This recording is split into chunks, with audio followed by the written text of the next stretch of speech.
ouvir a sua palavra. Bendito seja Deus. Vamos abrir nossas Bíblias no Evangelho de Jesus Cristo segundo escreveu São Mateus, no capítulo 5. Mateus, capítulo 5. Bendito seja Deus. Aleluia. Glória a Deus. Mateus, capítulo 5, do versículo 1 até 16. Aleluia. Leiamos a Santa e expressiva palavra do nosso Deus. E disse, ou melhor, e Jesus, vendo a multidão, subiu ao monte, e assentando-se, aproximaram-se dele os seus discípulos, e abrindo a sua boca os ensinava, dizendo: Bem-aventurados os pobres de espírito, porque deles é o reino dos céus. Bem-aventurados os que choram, porque eles serão consolados. Bem-aventurados os mansos, porque eles herdarão a terra. Bem-aventurados que têm fome e sede de justiça, porque eles serão fartos. Bem-aventurados os misericordiosos, porque eles alcançarão misericórdia. Bem-aventurados os limpos de coração, porque eles verão a Deus.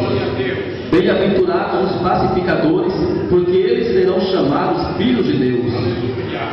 Bem-aventurados que sofrem perseguição por causa da justiça, porque deles é o reino dos céus. Bem-aventurados sois vós, quando vos injuriarem e perseguirem, e mentindo disserem todo mal contra vós por minha causa. Exultai e alegrai-vos, porque é grande o vosso galardão nos céus, porque assim perseguiram os profetas que foram antes de vós. Vós sois o sal da terra, e se o sal for insípido, com que se há de salgar? Para nada mais presta, senão para se lançar fora e ser pisados pelos homens. Vós sois a luz do mundo. Não se pode acender uma cidade, ou melhor, não se pode esconder uma cidade edificada sobre um monte. Nem se acende a candeia e se coloca debaixo do alqueire, mas no velador, e dá luz a todos que estão na casa. Assim resplandeça a vossa luz diante dos homens, para que vejam as vossas boas obras e glorifiquem a vosso Pai que está nos céus. Amém. Graças a Deus. Oremos ao Senhor. Paz do Senhor, meus irmãos. Amém. Oramos ao nosso Deus. Eterno Deus, supremo Pai, mais uma vez, Senhor, aqui estamos nessa noite. Meu Deus, pedimos nesta mais uma vez, Senhor, que venha falar com o teu povo, venha falar com a tua igreja, Pai. Meu Deus, que nós possamos, ó Pai, compreendermos a cada dia, Senhor, que é necessário para a minha vida, para a vida de todos nós que aqui estamos, os meus companheiros, ó Pai, também cada membro, cada adolescente, cada criança, cada irmão, cada irmã, Senhor. Usa o teu servo, ó Pai, pela tua misericórdia, com graça, ó Deus, para nos trazer a tua palavra nessa noite. Pai, fala no meu coração, fala no coração de cada um. É o que pedimos a Ti, Senhor, e desde já Te agradecemos, em nome de Jesus. Graças a Deus. Meus irmãos, paz do Senhor Jesus. Amém. Os irmãos estão em pé, aproveitemos, portanto, a oportunidade. Vamos ler a Bíblia, como de costume, no Evangelho de Mateus, capítulo 7, os versículos 24 ao versículo de número 29. Bendito seja o Senhor. Evangelho segundo escreveu Mateus, capítulo 7, os versículos 24 ao de número 29. Glória a Deus. Todos os irmãos que possuem a Bíblia, por favor, abra a palavra de Deus. Os que estão sentados, que podem estar de pé, continue pedindo aos irmãos. Mesmo com crianças, se você não está com problemas maiores, por favor, fique de pé. É momento de leitura da palavra de Deus. E a Bíblia nos ensina que é necessário reverência para isto. Quero pedir aos irmãos, Deus abençoe, que não seja preciso estar fazendo mais esse apelo aqui. De pé toda a igreja em nome de Jesus. Evangelho segundo Mateus, capítulo de número 7, versículos 24 ao versículo de número 29. Amém, irmãos? Amém. A palavra do Senhor está dizendo assim: todo aquele, pois, que escuta estas minhas palavras e as pratica, assemelhar-no-ei ao homem prudente que edificou a sua casa sobre a rocha. E desceu a chuva, e correram rios, e assopraram ventos, e combateram aquela casa, e não caiu, porque estava edificada sobre a rocha. E aquele que ouve estas minhas palavras, e as não cumpre, compará-lo-ei ao homem insensato, que edificou a sua casa sobre a areia. E desceu a chuva, e correram rios, e assopraram ventos, e combateram aquela casa, e caiu, e foi grande a sua queda. E aconteceu que, concluindo Jesus esse discurso, a multidão se admirou da sua doutrina, porquanto os ensinava como tendo autoridade, e não como os escribas a lei. Deus abençoe, os irmãos podem se assentar, por favor. Graças a Deus. Meus irmãos, queremos glorificar a Deus nesta noite por mais esta oportunidade que o Senhor está nos dando para nós estarmos aqui nesta noite tão oportuna. Mais uma vez o Senhor nos dá este momento especial de estarmos na sua casa para estudarmos a sua palavra. Louvamos a Deus por esta noite maravilhosa, por esta noite especial, e queremos já estar agradecendo a todos os irmãos que participaram, irmãos, trabalhando para Deus, servindo ao Senhor. E Deus nos deu um tempo maravilhoso, um tempo espaçoso, abençoado, um tempo muito bonito. Nós agradecemos a Deus por aquela vitória que o Senhor está dando aos seus filhos ali em Portimão. Trago a paz do Senhor, do pastor Rodrigo, pastor daquela igreja, para os irmãos, juntamente com a sua esposa, irmã Lais, e os demais irmãos, principalmente o irmão Juarez e a irmã Levinha, enviaram a paz do Senhor para toda esta igreja. Devem as orações dos irmãos em favor deles, e por certo estão de lá também orando por nós, em nome de Jesus. Enquanto eu me lembro, na mesma feita, a pastor Eda envia a paz do Senhor para os irmãos, juntamente com a irmã Alma, que nos ligou nesse dia, enviando a paz do Senhor a todos os irmãos, pedindo aos irmãos que estejam orando por eles. Irmão Eda não tem andado muito bem de saúde, precisamos orar por ele. Ele pede aos irmãos que lembrem dele em suas orações. Então vamos orar pelo servo do Senhor, em nome de Jesus Cristo. Que Deus assim nos abençoe em nome do Senhor. Queridos, aproveitando a oportunidade que nós temos nesta noite, culto de doutrina, culto de ensinamento da palavra de Deus, eu quero aproveitar já na introdução desta palavra para estar dizendo aos irmãos para continuar firmes. Nós estamos sofrendo, sem sombra de dúvida, alguns ataques malignos. O adversário levantou agora de uma forma diferente. Isso eu não tenho dúvida, mas Deus tem nos sustentado e nós estamos de pé pela graça do Senhor. É preciso continuarmos, irmãos, é preciso persistirmos. A razão de muitos trabalhos não prosseguirem é porque quando isso acontece, às vezes eles afrouxam, temem e deixam a mão, tiram a mão do arado. Nós não podemos fazer isso. Em nome de Jesus, mediante toda a dificuldade que nós estamos atravessando neste momento, eu quero pedir aos irmãos que recobrem nesta noite, pelo poder de Cristo, o seu ânimo, a sua força, e continuem dobrando os seus joelhos no chão, orando ao Senhor, jejuando, e Deus vai nos dar vitória. Dos dias que nós colocamos a oração por Portugal para cá, nós observamos que a fúria do diabo parece que dobrou contra esta igreja. Estamos sofrendo os reflexos, está bem claro. Isso não é normal. Parece que esse espírito de doença pairando no meio da igreja. É um hoje, outro amanhã, pega 3 hoje, 3 depois de amanhã, e vai assim. O irmão Wallace ontem estava bem enfermo, não sei se está já melhor. Pastor Eda nos liga dizendo que no domingo pela manhã, quando foi levantar, parece que estava entrevado, achou que nem voltava a andar, quase que não conseguia levantar da sua cama. Deitou bem e levantou desta forma. E Deus sabe como é que eu estou aqui nessa noite, Ele sabe. Agora à tarde, ainda ao meio-dia, conversando com o presbítero Daí, ele me disse: está sentindo ainda dor de cabeça? Eu falei: não, aquilo foi embora, graças a Deus. Para que eu falei? Cerca de 3:30 da tarde, me deu uma forte dor de cabeça que eu não aguentei, Na verdade, tive que deitar mesmo. E levantei pela misericórdia de Deus para vir para a igreja, porque não estou suportando até agora a dor que estou na cabeça nesta noite.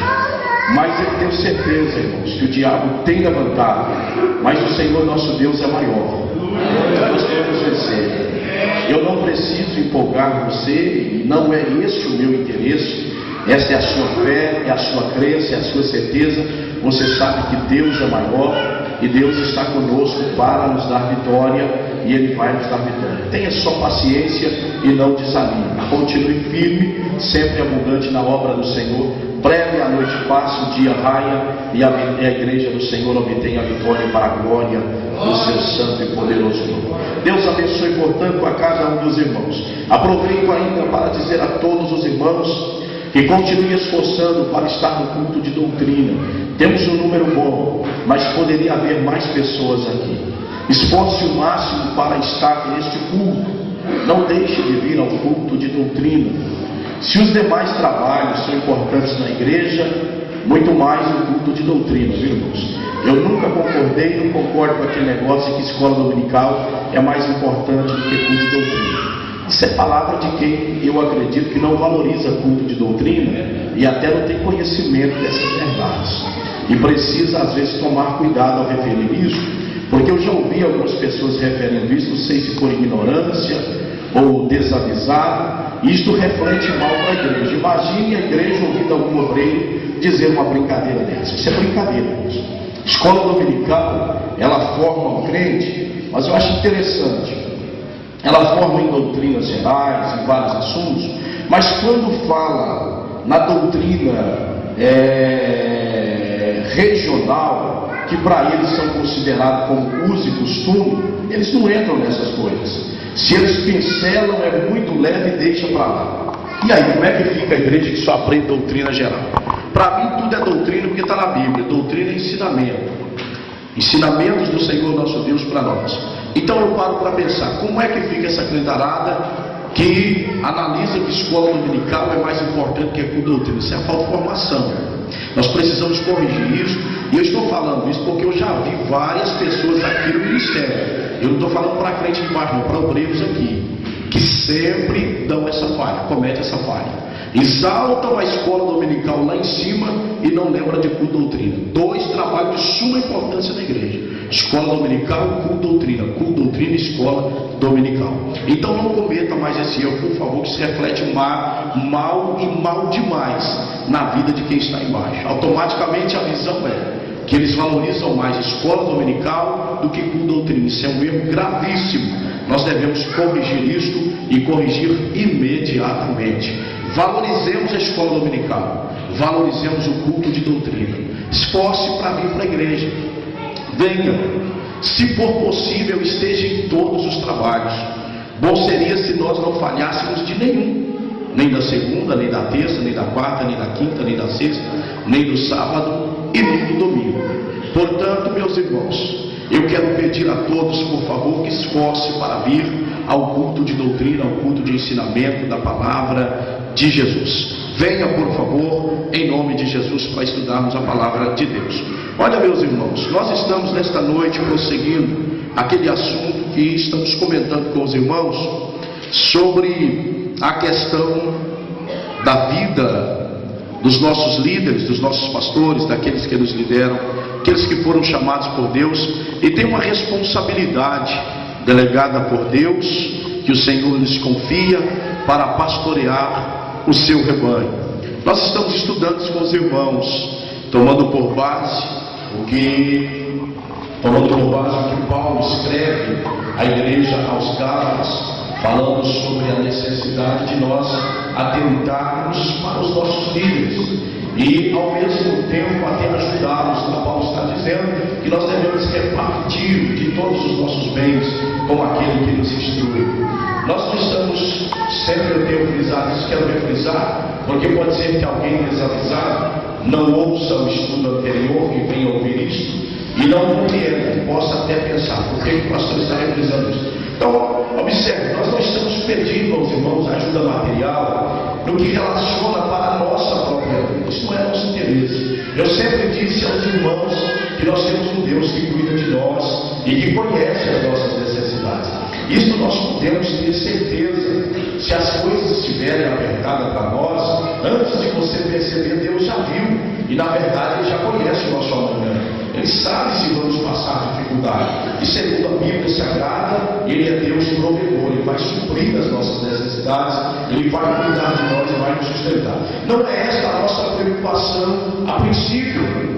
Nosso interesse é o que estamos falando com os irmãos, que é dever de cada cristão, de acordo com Hebreus 13, 17 e Hebreus 13, 7, os dois versículos ali falando sobre a vida dos pastores. É dever de cada membro, de cada irmão, de cada irmã, contribuir com seus líderes, com seus pastores, para a sua formação espiritual, para o seu crescimento espiritual ou para a sua educação espiritual. À medida que você se torna uma ovelha obediente, automaticamente você ajuda a liderança da igreja a te conduzir no caminho com maior facilidade.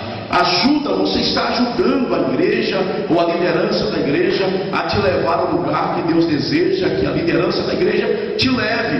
O pastor trabalha exatamente para levar a igreja a um aperfeiçoamento a cada dia, a uma união mais próxima ou mais fechada, no sentido de uma comunhão estreita, de um relacionamento estreito com o Senhor Jesus. O pastor trabalha para isso. Se os irmãos olharem lá em Efésios, não é esse o assunto falarmos agora, capítulo 4, versículos 11 e 12, os irmãos vão ver isso até o versículo de número 13. O pastor tem essa missão de conduzir a igreja de uma forma a levá-la a esta união com o Senhor Jesus Cristo, a levá-la a estar mais próxima e a cada dia tendo a sua comunhão mais aperfeiçoada com o Senhor.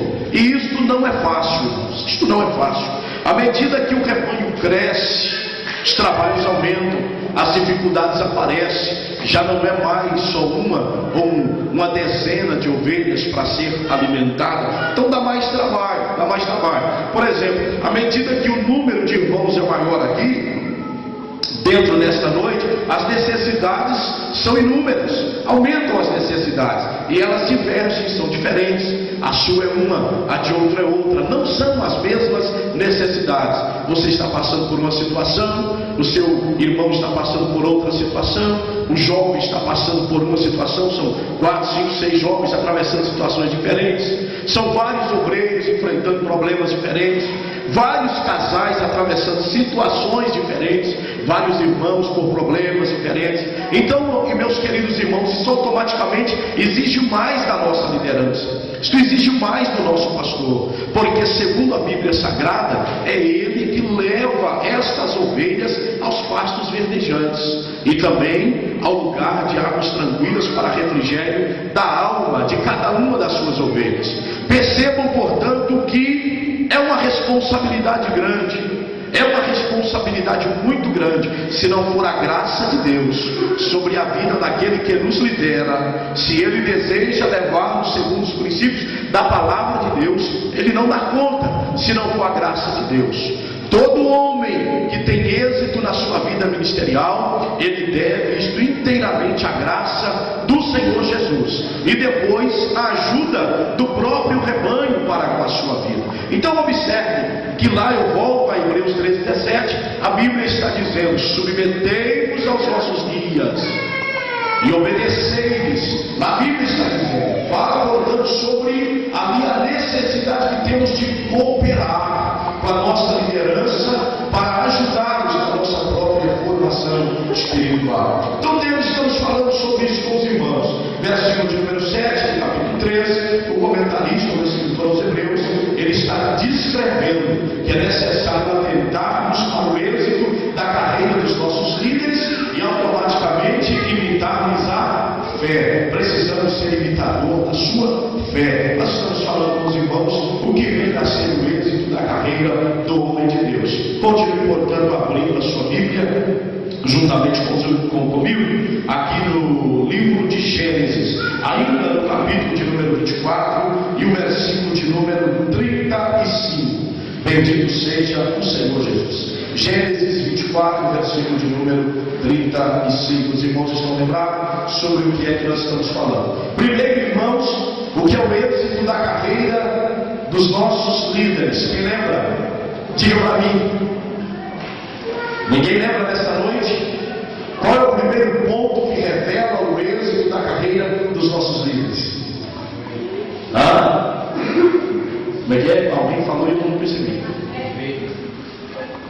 O primeiro ponto que revela o êxito da carreira dos nossos líderes. Os irmãos estavam aqui nas últimas 2 terças-feiras? Ou está um grupo diferente aqui nessa noite? Estou achando que eu estou tendo aqui um grupo novo hoje. Só pode. Primeiro ponto, os irmãos devem estar recordados: nunca conduzir o rebanho fora ou sem a presença de Deus. Lembra que eu falei que todas as metodologias vão fracassar, vão falhar, serão falíveis, se não tiver a presença de Deus. Esse é o primeiro ponto. Nunca tentar conduzir o rebanho sem a presença de Deus. Segundo ponto, quem lembra? Mas que bênção, irmãos. Será que eu não estou falando ao ar? Não? Não lembra? Segundo ponto, não desistir do rebanho, mas ministrar-lhes a palavra até que sejam completamente sarados. Foi sobre isso que nós estamos falando, foi? Agora os irmãos recordam. Então guarde isso, por favor. Amém. Vamos lá. Segundo ponto é esse aí: não desistir do rebanho até que ele esteja sarado pela palavra de Deus. Pela palavra de Deus. Se nós olharmos, prestem atenção aqui, senão é por isso que vocês não guardam. Acho que eu preciso cobrar isso mais dos irmãos. Prestem atenção, todo mundo volta para cá. Se nós olharmos para as descrições do apóstolo Paulo, a preocupação dele em relação a cada igreja que ele escrevia, e particularmente a igreja de Éfeso, nós vamos observar isso na vida do apóstolo Paulo. Os irmãos já leram lá que Paulo escreve dizendo assim: Éfeso ou Filipenses, fale minha memória agora, mas eu posso encontrar rapidamente aqui para os irmãos. Paulo escreve dizendo assim: eu não canso de vos dizer a mesma coisa. Paulo ali revela o seu labor diário na ministração da palavra em cima do povo, porque havia necessidade. Por exemplo, os irmãos querem ver um assunto que parece que não era necessário estarmos pincelando ele de quando em vez, em relação a dízimos e ofertas. Mas neste dia nós encontramos crentes falhando neste princípio, tropeçando nisto que qualquer irmão que passe a escola dominical aí do discipulado, as lições do discipulado, aprende muito bem o que é o dízimo, o que é a oferta. Ele compreende isso, e sendo ele verdadeiramente convertido, ele se torna um fiel contribuinte para a manutenção da obra de Deus. Ele se torna, na verdade, um fiel contribuinte, um fiel dizimista na obra de Deus. Por que eu estou dizendo um fiel dizimista? Eu não estou dizendo um comum dizimista. Um fiel dizimista é aquele que é fiel ao Senhor. É fiel mesmo em todas as situações. Em todas as instâncias da sua vida ele é fiel. Ele não é fiel só quando sobeja, quando sobra. Ele é fiel em todos os momentos da sua vida. Na verdade, aqui a sua preocupação é, antes de tudo, guardar o que é do Senhor. Mas nós observamos inúmeros crentes falhando nisso que nós aprendemos no início da nossa fé. Exemplo, tem muitas pessoas que eles não saem da dificuldade de forma nenhuma. E a razão principal é exatamente porque eles não corrigem esse erro na sua vida. Não dizimam. Parece que não tem fé para isso. Porque para dizimarmos é necessário sermos possuidor de fé em nosso coração. Tem pessoa, irmão, que ele tem fé o suficiente para orar para quem está enfermo e o enfermo ser curado, mas ele não tem fé para ser dizimista. Não tem. Parece que falta conversão nele em relação a dízimos e ofertas. Não é verdadeiramente dizimista. Não é um dizimista fiel. E daí uma preocupação preocupação, porque segundo a Bíblia Sagrada, tudo isso se dá por amor ao dinheiro. E você sabe que o amor ao dinheiro, biblicamente falando, Efésios, Paulo escreve detalhadamente sobre isso. Ele diz de uma forma bastante clara que isto é, na verdade, a avareza. O amor ao dinheiro é avareza, o apego ao dinheiro é avareza. E quando existe isto, automaticamente ele está caindo no pecado de idolatria. A Bíblia está dizendo, Paulo fala sobre isso, que a avareza é a própria idolatria. E se você for mais longe, eu vou dizer uma coisa que muita gente vai ficar brava comigo essa noite. A idolatria é pecado de feitiçaria. Como é que a gente fica diante dessa noção dessa? Inúmeros crentes tropeçam. E tudo isso nós aprendemos no princípio da nossa fé. Não é preciso fazer seminário para nós aprendermos sobre isso. É só ler a Bíblia Sagrada, a palavra de Deus.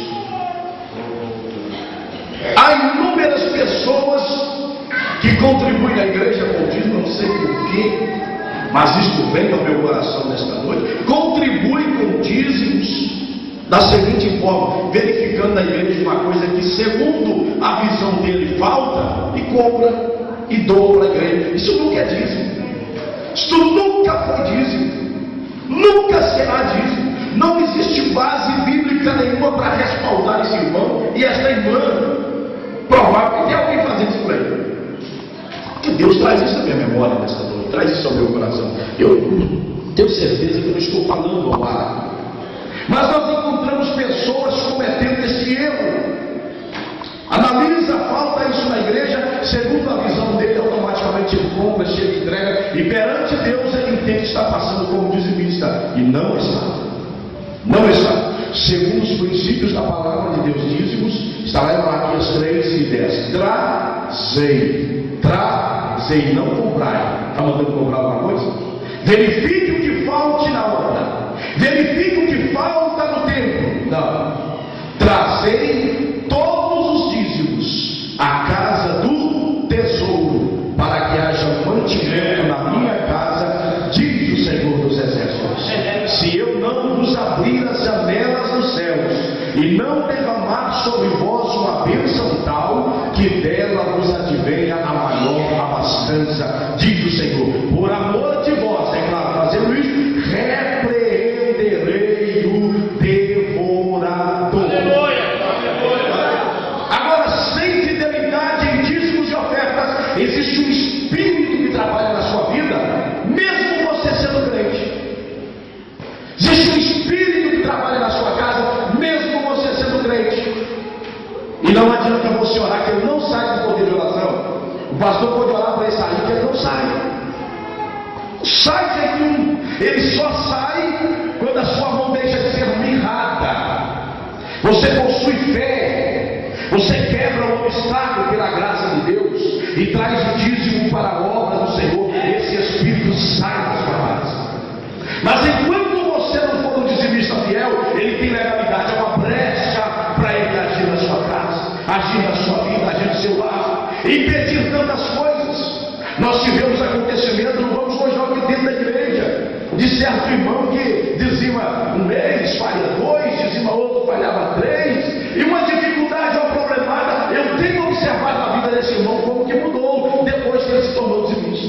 Eu tenho observado. Nunca falei isso para ele, nem ele chegou e falou para mim, mas se ele for um homem de olhos espirituais abertos, ele já entendeu isso. Já entendeu quanto mudou, até que um dia alguém teve um sono de um certo minhocão muito grande, que absurdo, que chegava e começava a comer no telhado da casa, e eu comendo tudo, tal, e alguém me chamava para orar, e eu chegava e falava, não adianta, isso é o devorador para comer na casa dele. No sono eu falava, alguém chegou e me contou sobre o irmão, eu contei para ele. E ele fez um concerto com Deus, e daí para cá eu vi as coisas mudar na sua casa. Palavra de Deus é fiel. Se você é dizimista, espírito devorador não vai entrar na sua casa. Você pode até estar havendo lá dificuldade de alimento e tudo, mas eu tenho certeza que isso é momento de prova. Aleluia! Prova. E vai chegar no dia de Deus abrir as portas do céu, porque a promessa dele, se eu não vos abrir as janelas dos céus e derramar sobre vós uma bênção tal, que dela vos advenha a maior abastança, diz o é segundo Deus. Se nós assim não procedermos, diz ele, com maldição sois amaldiçoados. É o Senhor que é Ele que permite o espírito devorador. E aí não tem oração forte, porque existe um negócio de oração forte hoje. Tem umas pessoas que têm oração mais forte que a gente, fazem elas por aí. Aí não tem nada de oração forte, não tem corrente de jejum de oração, não tem campanha, pode orar até emagrecer, ficar magro no osso. Que espírito devorador não sai, só sai se você for fiel no dízimo. Daí a razão de Paulo escrever e dizer: não vos canso de ensinar as mesmas coisas. A gente olha para alguns crentes, quantos anos de fé e errando continuamente naquilo que os novos convertidos já aprenderam e não estão. Mas a nossa necessidade como pastor, dentro do que nós estamos falando, é não desistirmos do rebanho, mas ministrarmos a palavra até que eles sejam sarados, até que a fé aumente da forma como é necessária que ela seja aumentada. Se você está nessa condição, seja sincero nessa noite. Enquanto eu estou pregando aqui, vai dizendo interiormente para ninguém saber que é você, não precisa ninguém saber que é você, mas vai dizendo interiormente: Deus, como os discípulos falaram, aumenta a minha fé. Eu vou sair da tua transformado, mas aumenta a minha fé. Comece a falar isso dentro de você: aumenta a minha fé, me ajuda, a fé que está dando, mas aumenta a minha fé. Agora reconheça que você está nessa situação, reconheça que você precisa mudar, reconheça que você precisa entrar no caminho da forma como a palavra diz que nós devemos entrar. Qual a razão de não podermos desistir do rebanho? Porque o rebanho, eu disse aos irmãos aqui na semana passada, o rebanho nos é confiado por Deus, é o Senhor que nos dá, cada ovelha é o Senhor que nos dá, são geradas, é o Senhor que faz gerar, é a bênção de Deus que faz o rebanho aumentar. Parece que a bênção de Deus está até sobre os problemas que vão se aumentando, porque a bênção de Deus está sobre as ovelhas que vão aumentando. Vai aumentando ovelhas, vai aumentando problema. Tem dia que a gente vai esbarrar na cabeça toda. Liga da madeira, liga da Espanha, liga de outro lugar, e ainda tem uns de cá. Parece que a gente fica sem saber. Tem uma hora que a gente não lembra mais, é esse falou isso e é o outro que falou aquilo. Ele não consegue nem, na verdade, colocar aquilo no devido lugar. Mas é o aumento da obra de Deus, e nós temos que dar graças a Deus por isso.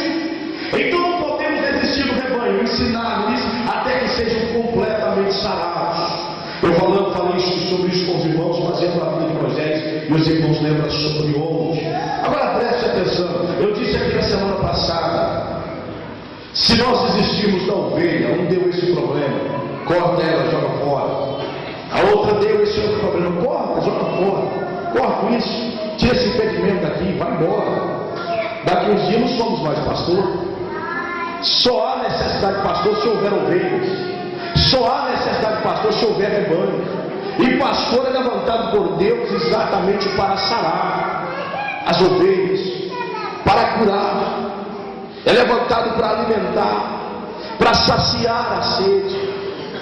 É levantado exatamente para trabalhar com as ovelhas a cada dia. E nós observamos no capítulo 24 de Gênesis, versículo de número 35, que Eliezer disse aqui no versículo de número 35: o Senhor abençoou muito o meu Senhor, de maneira que foi engrandecido, e deu-lhe ovelhas e vacas, e prata e ouro, e servos e servas, e camelos e jumentos. Observa, irmãos, que segundo a descrição aqui de Gênesis, de Moisés, claro, foi ele que escreveu, falando as palavras de Eliezer, servo de Abraão, ele fala que as ovelhas, elas são símbolo de prosperidade. Aumento do rebanho é símbolo de prosperidade, porque você pode ter certeza que é automático. A produção da lã da ovelha é a produção do leite da ovelha, e ainda mais a produção normal de gerar ovelhas de tempo em tempo. Isso é normal. Isso é normal, ela vai gerar. Você pode observar que são várias pessoas que vêm para a igreja analisando a vida do irmão, analisando a vida da irmã. Quem contou aqui, refrisando o testemunho, mas foi o pastor Rodrigo que refrisou aquilo que o pastor Elias, que parece havia falado aqui, do moço que aceitou a Cristo como Salvador e aceitou a Bíblia depois de analisar a vida de quem oferecia a Bíblia. Aquilo é muito interessante. Toma essa Bíblia, não, eu já estou lendo um livro. Se eu não ler a Bíblia agora, eu vou embaralhar, eu estou lendo um livro. Dá lá de novo, não, eu estou lendo um livro. De novo, não, eu estou lendo um livro. Quando eu terminar a leitura do livro, eu pego a Bíblia. E um dia eu vou dar com a Bíblia, que agora eu pego e já li o livro. Ele aceitou porque ele analisou a vida daquele irmão e a vida dele era uma vida condizente com a palavra de Deus. Aceitou a palavra, ele perguntou, Ricardo, qual é o livro que você leu esse tempo que eu levou a tua vida? Estava lendo você. Então observe, irmãos, que aquele moço automaticamente como ovelha, ele gerou uma outra ovelha. A produção, isso é a prosperidade do rebanho. Isso é normal, isso é automático, desde que haja crente dentro da igreja. É um irmão pregando para a patroa, de vez em quando a gente tem maior, olha lá pela minha patroa, o que está acontecendo? O que está orando? Que a patroa já sabe que ela é crente, porque provavelmente ela já brigou lá dentro, está evangelizando, está dizendo que serve um Deus e salvo. Vê um irmão falando, olha lá pelo meu companheiro de trabalho que eu estou evangelizando. É símbolo de prosperidade, o aumento do rebanho é símbolo de prosperidade. E aqui, segundo a Bíblia, foi o Senhor que concedeu a Abraão. O que nós percebemos com isso? Cada ovelha que o Senhor acrescenta, ou que é acrescentada dentro do ministério, é o Senhor que está dando. Então observe uma coisa, se Deus está dando, nós temos que parar e prestar atenção. Nós não podemos lançar fora aquilo que o Senhor nos dá. Precisamos ter paciência, precisamos trabalhar, precisamos colocar a palavra, precisamos fazer aquilo que é necessário para o Senhor sarar essa vida, sarar aquela vida. Podem ser situações diferentes, mas em cada situação existe também a operação de Deus para solucionar este e aquele problema. Agora, nós não estamos saindo fora daquilo que estudamos com os irmãos. Vocês devem ter isto em mente. O próprio Deus conhece todas as pessoas. Lá no livro de Ezequiel, capítulo de número 34, lá fala do acerto de Deus com pastores e com ovelhas. Deus tem um acerto com os pastores e também com as ovelhas. E lá fala muito bem daquela que entra dentro da água e bate os pés e suja a água e impede as outras de vir beber água limpa. Deus não aceita isso. Há um tempo que o próprio Deus, por conhecer o coração desse e daquele, ele faz a separação. O que usa de engano não permanece dentro da minha casa. A mão do Senhor tira. Você pode ter certeza que a mão do Senhor tira. Se a palavra não ajeitá-lo. Agora o que eu peço paciência à igreja é para ter maturidade e compreender que a palavra de Deus está trabalhando em cada situação. A palavra de Deus está trabalhando no coração de cada um. Dentro do tempo de Deus, se esgotar a paciência de Deus, é Deus que tira. O que eu não posso é tirar sem Deus autorizar o seu tirar. Nós precisamos compreender isso. Isso não é relaxamento, irmãos. Eu vejo muitas pessoas que só vão tomar certa posição de que tiver na uma hora. Dia que ele estiver na frente da obra, eu quero ver se ele for muito compromissado com Deus e compreender, porque ninguém presta para ser pastor se não tiver amor no coração dele. Eu vou ser claro, não presta para ser pastor se não tiver amor no coração dele. É pregar aqui uma coisa, irmão. Chegar aqui e falar uma coisa, agora dirigir uma igreja é outra coisa muito diferente. Completamente diferente. A vez que você dorme dizendo, amanhã eu tomo uma posição em relação a isso, e você vai ver, você dizendo para você mesmo, amanhã isso vai mudar. Você chega no outro dia, Deus naquela noite já trabalhou no seu coração e está dizendo, quieta, tem paciência, eu estou trabalhando até na sua esse problema, está servindo até para moldar mais você. você levanta no outro dia falando: Senhor, te dou graça, porque não fui precipitado nesta hora ou nesta situação. Nós não precisamos tirar ninguém, o próprio Deus tira. O próprio Deus tira. Meu Pai. Estava analisando sobre ovelhas, e uma das coisas que é interessante, que na época aqui das ovelhas, e Jesus falou sobre isso lá em Mateus, que haverá o dia da separação dos bodes e das ovelhas. Havia um tipo de cabra, irmão, que ela era parecida demais com a ovelha, mas não era ovelha, mas parecia demais. Quem não era pastor de ovelha até pensava que aquilo era ovelha, porque ela não tinha chifre, sabe? Ela não era possuidora de chifre. É só você analisar, principalmente se você ler aquele livro do William Coleman, que é um livro confiável. Você vai ver ele falar sobre isso. E elas não tinham chifre, então parecia demais com a ovelha. E havia um momento que elas misturava ovelha com ovelha. Eu falei aqui que elas só saíam do meio das outras quando o pastor gritava, conhecia a voz. Os irmãos lembram disso, foi por isso que Jesus falou que as ovelhas conhecem a sua voz. Nós falamos já sobre isso. E havia a mistura às vezes das cabras com as ovelhas, e só uma pessoa era capaz de distingui-la. Só uma pessoa. Sabe quem? O pastor. Leia lá para você ver. A história revela que só o pastor conseguia distinguir: essa é cabra e essa é ovelha. Ele ia chegando e olhava as duas e distinguia: não, isso é cabra e esta aqui é ovelha. Não passava batido. E eu já parei para analisar isso, irmão. Qualquer pastor que, segundo a Bíblia Sagrada, coloque o seu coração sobre o gado e procura conhecer o estado do seu rebanho, Deus lhe dá essa graça. Porque há pessoas aqui dentro que os irmãos, por não saberem de certos assuntos, possam até dizer: pastor, ministério provavelmente rejeitou fulano de tal, é por isso que não está mais aqui. Não é não. Nada de rejeitar. É essa graça que Deus deu para compreender se era ovelha ou cabra. Só isso. Eu me lembro, irmãos, de uma certa época, de alguém que chegou e de um certo grau ministerial em nosso meio, lá na igreja de baixo ainda, igreja nova. Eu estava sentado, o culto, se me parece naquela época, não sei se era com os jovens, não, acho que era com as irmãs, porque lá, quando devido ser muito apertado, as irmãs estavam no culto, nós sentávamos embaixo. Me lembro bem, eu estava sentado nas primeiras cadeiras, quem congregava lá dentro, do lado das irmãs.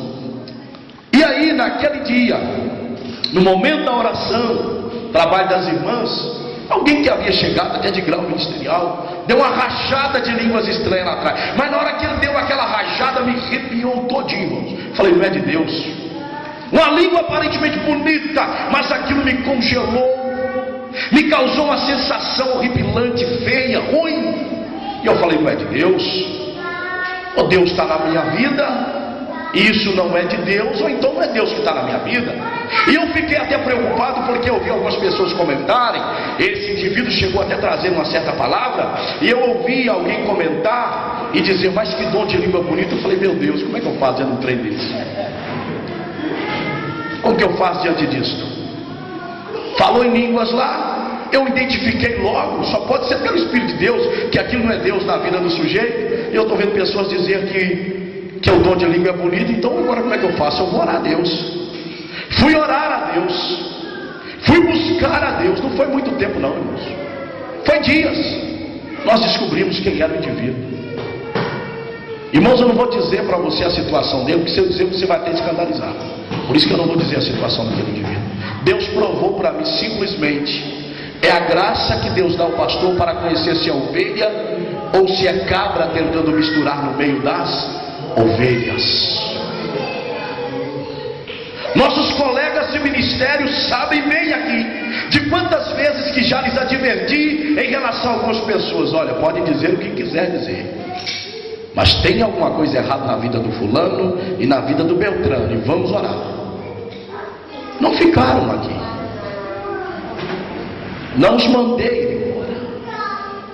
E eu tenho percebido que isso é uma realidade. Deus coloca graça na vida do pastor para perceber se é ovelha ou se é cabra, tentando misturar com as ovelhas. É por isso que Jesus disse que haverá um dia que ele vai separar as suas ovelhas dos bodes. Por isso que o Senhor Jesus diz em Mateus 24.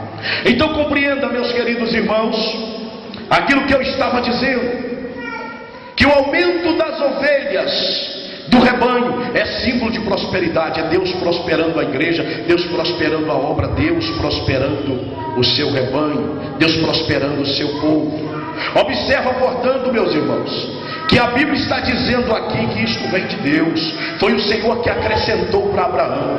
Abraão via o crescimento do seu rebanho a cada dia. Deus dava o crescimento do rebanho. Nós precisamos, portanto, ter paciência com cada uma das ovelhas que enfrenta situações diferentes, e pedir a Deus graça para trabalharmos com cada uma, até que todas sejam saradas para a glória de Deus. Se não vierem entrar pela palavra, você pode ter certeza de uma coisa: haverá um tempo que a mão do Senhor entra dentro da igreja e tira esse, tira aquele. Não deu fruto, não frutificou. A Bíblia diz que aquele que dá fruto é limpo, podado, e o que não dá fruto é cortado e lançado ao fogo. Mas quem é que faz a poda lá? Ali representa Deus. Jesus, ali Jesus Cristo, irmãos, ele é a videira. Ele diz: o meu pai é o lavrador. Ele é o lavrador. Toda vara que está em mim, que produz fruto, ele a limpa para que dê mais fruto ainda. Mas a que está em mim não produz fruto, ele a corta e lança fora. Observe, portanto, uma coisa: o Senhor está dando ovelhas, recebamos. Não vamos mudar mensagem por causa de um irmão e por causa de uma irmã. Vocês sabem que isso não é característica nossa. Vocês sabem que não é. Não há dia que as pessoas até ignoram e falam: meu Deus, mas hoje é domingo. O que Deus vai falar? Não mudamos. O que não pode ser mudado é a forma de trabalhar. Se é ovelhas que Deus está trazendo, ele vai trabalhar. Se ele tem um plano na vida dele e na vida dela, ele vai trabalhar. Porque a Bíblia diz lá em Atos, a partir do capítulo de número 2 e depois para frente, que é o Senhor que acrescenta o número daqueles que haverão de se salvar. Pedro pregava, o Espírito convencia, e o Senhor acrescentava o número daqueles que haviam de se salvar. Agora eu estou dizendo aos irmãos, principalmente aos obreiros, que eu sei que o Senhor vai estar enviando a qualquer dia para obras aí pela frente. Devemos ter paciência, devemos trabalhar com as ovelhas do Senhor. Se nós não tivermos ovelhas, também não somos pastores. Não somos pastores. Não somos.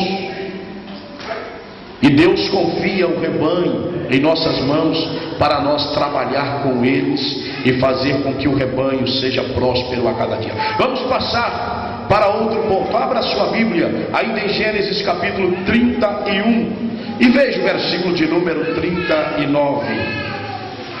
Eu quero mostrar aos irmãos aqui a responsabilidade do pastor Jacó. Aqui ele acertava com o dono do rebanho as ovelhas.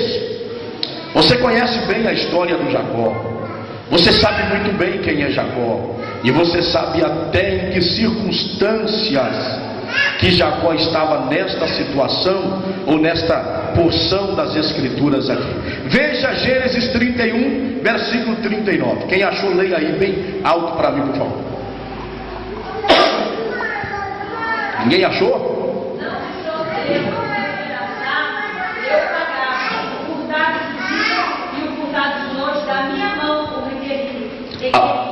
Amém. Esta palavra é de Jacó para quem? Para Labão, seu sogro. Labão aqui está o encalço de Jacó para pegá-lo. Labão queria, irmãos, ele não queria que Jacó saísse de lá, da região dele, porque ele sabia que toda a prosperidade que veio sobre a casa dele, sobre o lar dele, sobre a família dele, tudo aquilo era resultado de Deus na vida de Jacó. Havia uma bênção extraordinária da parte de Deus sobre a vida de Jacó. E chegou o tempo de Jacó sair. E Jacó, a única forma que Jacó encontrou foi sair escondido, sem que Labão percebesse. Só que Labão descobriu e saiu ao encalço de Jacó. Jacó, irmãos, isso é muito interessante. Jacó podia ter todos os erros que quiserem colocar na vida de Jacó, mas pastor de ovelhas, no sentido de rebanho, aqui, como animais, Jacó era um excelente pastor. Excelente pastor. Colocava o rebanho na mão de Jacó, que você viu o rebanho prosperar. Prova disso, você viu o que aconteceu quando ele começou a pastorear as ovelhas do pai e da sua esposa. Você viu que explosão, que bênção de Deus naquela casa. É claro que era a bênção de Deus sobre a vida de Jacó, mas Jacó revela uma coisa interessante aqui. Revela uma coisa muito interessante para nós. Como pastor, o cuidado que ele tinha. Ele era um excelente pastor. Ele enganava, ele enganou o pai, ele enganou o irmão. A gente observa isso. Fez uma proposta para Deus, uma promessa para Deus: se o Senhor me abençoar, eu dou o dízimo. Ele não ofereceu o dízimo antes de pedir a bênção. Ele fez o pedido primeiro da bênção para depois oferecer o dízimo. Você vê que Jacó pensava muito nele. Mas cedo ou mais tarde, irmãos, Jacó ia passar o pé em Labão. Porque o conserto de Deus para a vida de Jacó era no caminho, no retorno para a casa do pai. Já é um homem mais experiente, mais experimentado. E ele revela aqui algo interessante para nós. Observe, analise comigo. Jacó tem um rebanho, e o rebanho de Jacó, se a gente for analisar, irmãos, vocês lembram como é que Jacó veio até o rebanho dele? Vocês estão lembrados? Não foi das ovelhas novas que foram sendo geradas, não foi? Vocês estão lembrados disso? Não foi aquelas que nascer salpicada é minha, não foi assim? Jacó era possuidor de um rebanho novo. Significa dizer que o rebanho de Jacó, ele não tinha resistência para andar correndo muitos dias, não. Ele tinha que andar, parar e descansar. É por isso que Labão pegou ele. Cuidado que ele tinha com o rebanho. Se Jacó sair correndo, irmãos, arriveria. Labão não conseguia alcançar. Agora, ele tinha filho pequeno, tinha duas esposas, tinha filho pequeno e tinha um rebanho novo. Conhecia a situação do seu rebanho. Não posso forçá-los. Nós vamos ver isso na Bíblia. Ele fala claramente: se eu forçá-lo, um único dia eu vou morrer. Ele fala isso aqui. Nós vamos ver mais à frente. Mas observe isso aqui, meu querido irmão. Observe isso aqui. Labão chegou em encalço dele rapidamente, porque ele saiu à correria, saiu andando tranquilo, embora sabendo que corria o risco de Labão vir. Mas ele tinha certeza que Deus havia lhe mandado retornar. Ele estava retornando na certeza de que Deus seria com ele no seu retorno. Quando Labão se aproxima, Deus lhe aparece de noite e diz: não fale nem mal e nem bem ao meu servo Jacó, não levante contra ele. Sou eu que estou fazendo ele retornar para a casa de seus pais. É a minha bênção sobre a vida dele. Labão veio para arrasar com tudo, revoltado, querendo fazê-lo voltar, tomar tudo que tinha. E acima de tudo, que era principal, é que a esposa de Jacó, a quem eu tanto amava, que era Raquel, ela havia ido lá e pegado os deuses domésticos, ou os deuses do Labão, que ele tinha uma turma de deuses lá, e ele adorava aqueles deuses dele. E ela pegou aquilo, não sei se por revolta com o pai, ela foi lá e pegou aquele negócio dele. E quando ele descobriu que não achou aquilo, ele veio revoltado.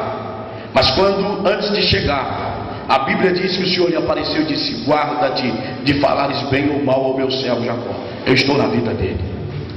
E Labão chegou no outro dia, e quando Labão foi conversar com Jacó, Jacó disse para ele no versículo de número 38, veja qual que era a vida de Jacó: estes 20 anos eu estive contigo, as tuas ovelhas e as tuas cabras nunca abortaram. Veja que excelente pastor era Jacó. Veja como que Jacó trabalhava, e trabalhava bem com aquele rebanho. E as tuas cabras nunca abortaram, e não comi os carneiros do teu rebanho. É como se você estivesse dizendo assim: me calunia.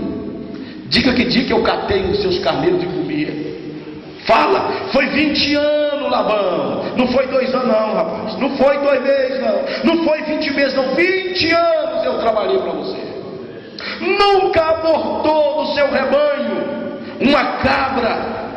Porque, irmão, se você apertar